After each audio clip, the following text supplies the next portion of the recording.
انت الشخص المختار. مين انت؟ بعد عني، ايش بدك مني؟ اسمع كلامي للأخير وفهم مني. انت الشخص المناسب الوحيد اللي بده يغير وجه العالم.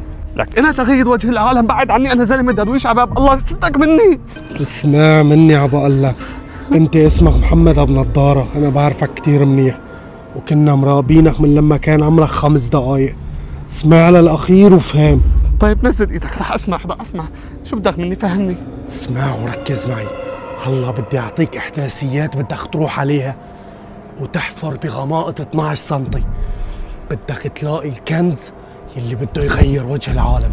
طيب تمام، لنفترض انه انا بدي اسمع كلامك، انا شلون بدي اصدق الكلام اللي عم بتقوله؟ ما بيدخل للعقل. بس توصل على النقطة اللي عم بعلق عليها رح تأكد من كلامي 100%، لأنه جسمك رح يتفاعل مع هاي النقطة، وبس حطيت ايدك هنيك رح يطلع صوت من باطن الأرض يحكي لك كل شي بدك تعمل. صوت من باطن الأرض يحكي معي أنا؟ طيب وين هذا الموقع؟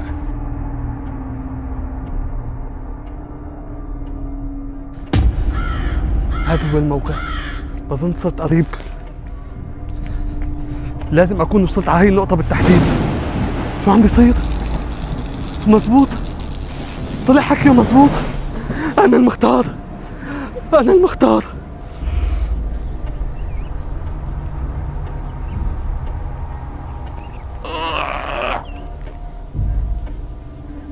الإمام علي بالأسد بشر